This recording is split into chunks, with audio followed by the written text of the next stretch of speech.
Good morning and welcome to the latest installment of Sermon Leftovers. I'm Pastor Dennis, and on Sunday we looked at what it means to have a biblical concept of holiness. Actually, we talked about what it is to articulate and to have a, not the, brief, not exhaustive, biblical, not systematic, theology of holiness. And today I want to just give you maybe a little bit of information that we didn't get to on Sunday, and it all comes from a study of the word Kaddish, which is translated most often holy in the Old Testament, in the book of Nehemiah. So in Nehemiah, the word Kaddish is used several times, and it's used in a variety of ways that sort of reinforces or brings about reinforces a point that we were trying to make regarding holiness and peace. So in Nehemiah chapter 3, we see the first time that the word Kaddish appears, and it's in conjunction with the high priest and other priests actually rebuilding one of the gates, specifically the sheep gate there in Jerusalem. If you remember the story of Nehemiah, Nehemiah was what would amount to a member of the secret service in Babylon. He was someone who was responsible for the care and the protection and the well-being of the king, and he was given permission to go back and to rebuild the walls of Jerusalem and to serve temporarily as their governor, and that's what he did. And as he got back, he found that Jerusalem was in disrepair. He found that even while the temple had been rebuilt sometime previous to that, it didn't in any way represent the splendor of Solomon's temple, and so he set about laying out this challenge for the people to rebuild the walls to protect themselves, and did an unbelievable task. But in chapter 3, we see that the high priest and his fellow priests went out to work on the sheep gate, and it says that they dedicated the gate. They set this gate apart. They consecrated it unto its purpose. And that's the same thing, the same word, Kaddish here. In chapter 9 and chapter 13 as well, we see that the word is used when it talks about keeping or observing the Sabbath day.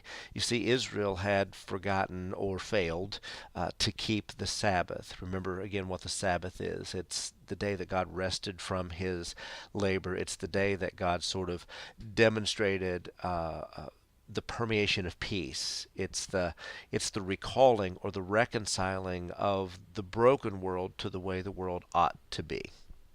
And so this idea of keeping the Sabbath was an issue of holiness for the people, and we see this in Nehemiah as well. In chapter 8, we see that there was a specific declaration that was made. That caused us to understand.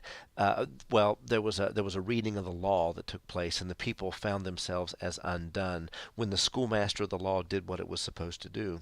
It showed the people how non-holy they really were, and they began to weep. But it's interesting here in this context is that the religious leaders, the Levites and whatnot, they went to the people, and they declared, hey, no time for weeping, because today is a holy day. It is a Kaddish day, which again, that's interesting, is that this interconnectedness once again between the peace of God and the holiness of God, the peace of God's people, the holiness of God's people, is that there was no time for weeping or for mourning, that sin and death and the fall had seemed to ravage the city of Jerusalem.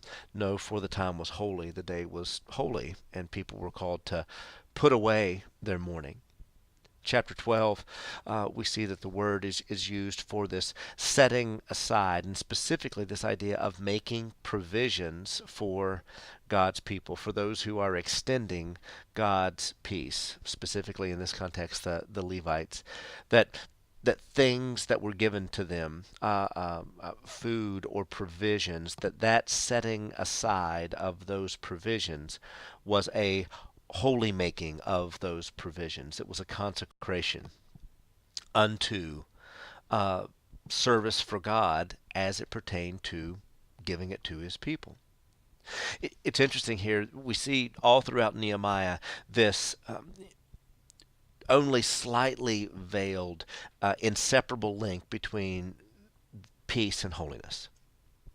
Is that Nehemiah is coming, and he's coming to bring the peace. He's coming to bring shalom. He's coming to bring Sabbath. He's coming to help people to remember, hey, this is why this law was given. It's a good gift. It's a shadow of something to come. It's pointing towards something else. And even the reestablishment and the reading of all of these laws, there was actually this call that no, no, no, while the law does convict us, while it causes us to be undone, at times as we find ourselves broken and undone in the presence of the holiness of God, that our call to holiness isn't a call to beat ourselves up or to misery or to angst, but yet a call to peace. Why? Because we have something has been declared over us.